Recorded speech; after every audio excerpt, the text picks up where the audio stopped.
Welcome to Solution OSM. আজি আমি political সায়েন্সৰ অতি গুৰুত্বপূৰ্ণ কেইটামান প্ৰশ্ন আৰু ইয়াৰ উত্তৰ আলোচনা কৰিবলৈ লৈছো। আটাইকেইটা কোৱেশ্চনে আপোনালোকৰ প্ৰিভিয়াছ পেপাৰত অহা হয়। যিসকলে আমাৰ চেনেলটো প্ৰথমবাৰৰ কাৰণে চাইছে তেখেতসকলে আমাৰ চেনেলটো সাবস্ক্ৰাইব কৰি ল'ব, লগতে বেল আইকনটো প্ৰেছ কৰিবলৈ নাপাহৰিব যাতে নতুন নতুন ভিডিঅ'ৰ নটিফিকেশ্যন বিলাক আপোনালোকৰ তাত গুচি যায়। আটাইকেইটা কোৱেশ্চনে আপোনালোকৰ গুৰুত্বপূৰ্ণ হয়। ষ্টেট গভৰ্ণমেণ্টৰ এক্সামত আপোনালোকৰ এনেকুৱা ধৰণৰ কোৱেশ্চন আপোনালোকৰ দুটাৰ পৰা তিনিটা প্ৰায় ৰিপিটে হৈ থাকে। এতিয়া আহিছে আপোনালোকৰ প্ৰথমটো কোৱেশ্চনৰ মাজৰে, in which year Sikkim became A part of India. কোন চনত ছিকিম আপোনালোকৰ ভাৰতৰ অংগৰাজ্য হিচাপে জইন কৰিছিলে? আৰু ইয়াৰ শুদ্ধ উত্তৰটো হৈছে আপোনালোকৰ 1975 চনত 1975ত ছিকিম আপোনালোকৰ ইণ্ডিয়াৰ পাৰ্ট হৈছিলে। ইয়াৰ আগতে আপোনালোকৰ ছিকিম ইণ্ডিপেণ্ডেণ্ট কাউন্ট্ৰি আছিলে। Who is the only Lok Sabha member became the President of India? ভাৰতৰ একমাত্ৰ লোকসভাৰ সদস্যজনৰ নাম কি যিয়ে ৰাষ্ট্ৰপতি হৈছিলে? আৰু ইয়াৰ শুদ্ধ উত্তৰটো হৈছে আপোনালোকৰ Neelam Sanjiva Reddy. How many fundamental rights are there in the Constitution of India? ভাৰতৰ সংবিধানত কিমানটা ফাণ্ডামেণ্টেল ৰাইট আছে? আৰু ইয়াৰ শুদ্ধ উত্তৰটো হৈছে আপোনালোকৰ 6টা। মনত ৰাখিব, নীলম সঞ্জীৱা ৰেড্ডী আপোনালোকৰ 1977 পৰা 1982 লৈকে আপোনালোকৰ ইণ্ডিয়াৰ প্ৰেচিডেণ্ট আছিল, এইটো মনত ৰাখিব। নেক্সট 4 নম্বৰ কোৱেশ্চনটো লৈছো, how many articles are there in the Indian constitution. ভাৰতীয় সংবিধানত টোটেল কিমানটা আৰ্টিকল আছে? আৰু ইয়াৰ শুদ্ধ উত্তৰটো হ'ব আপোনালোকৰ 448টা, 448। নেক্সট 5 নম্বৰ কোৱেশ্চনটোৰ মাজলৈ গৈছো,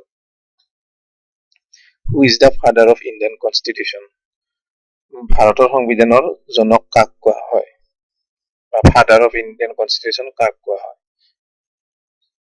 আৰু ইয়াৰ শুদ্ধ উত্তৰটো হৈছে আপোনালোকৰ B R Ambedkar. B R আম্বেদকাৰক আপোনালোকৰ ভাৰতৰ সংবিধানৰ জনক বুলিও কোৱা হয়। Which part of the Indian constitution deals with the fundamental duties.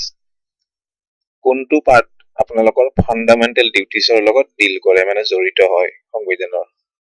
Part 4A আৰু আৰ্টিকল 51 এইটো আপোনালোকৰ ফাণ্ডামেণ্টেল ডিউটিছৰ লগত জড়িত হয়। 7 নম্বৰ কোৱেশ্চনটোলৈ গৈছো, who presented the first budget of republic India. স্বাধীন ভাৰতৰ প্ৰথমখন আপোনালোকৰ বাজেট কোনে প্ৰেজেন্ট কৰিছিলে?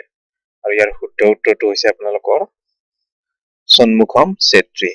সন্মুখম চেত্ৰী আপোনালোকৰ প্ৰথমখন বাজেট প্ৰেজেন্ট কৰিছিলে সংসদত। Who presented the first Indian railway budget. প্ৰথম ৰেলৱে বাজেট কোনে প্ৰেজেন্ট কৰিছিলে? আৰু ইয়াৰ শুদ্ধ উত্তৰটো হৈছে আপোনালোকৰ জন মাথাই। জন মাথাই আপোনালোকৰ প্ৰথম ৰেলৱে বাজেট প্ৰেজেন্ট কৰিছিলে। Who is the first railway minister of India.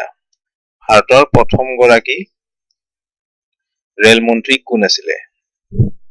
ইয়াৰ শুদ্ধ উত্তৰটো হৈছে আপোনালোকৰ জন মাথাই। জন মাথাই আপোনালোকৰ প্ৰথম ৰেলৱে মন্ত্ৰী আছিলে আৰু আপোনালোকৰ বাজেট প্ৰেজেন্ট কৰিছিলে, rail budget. When was first national emergency declared in India? ভাৰতত কেতিয়া আপোনালোকৰ প্ৰথমবাৰৰ কাৰণে নেশ্যনেল ইমাৰ্জেঞ্চি ডিক্লেয়াৰ কৰা হৈছিলে? আৰু ইয়াৰ শুদ্ধ উত্তৰটো হৈছে আপোনালোকৰ 1962।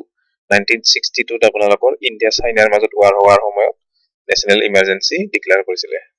এই কোৱেশ্চনটো আপোনালোকে কমেন্ট বক্সত কমেন্ট কৰি মোক জনাব, national emergency under which article, মানে নেশ্যনেল ইমাৰ্জেঞ্চিটো কোন নম্বৰ আৰ্টিকলত পৰে সংবিধানৰ। আজিলৈ ইমানখিনি আছিলে। Thanks for ৱাটছিং।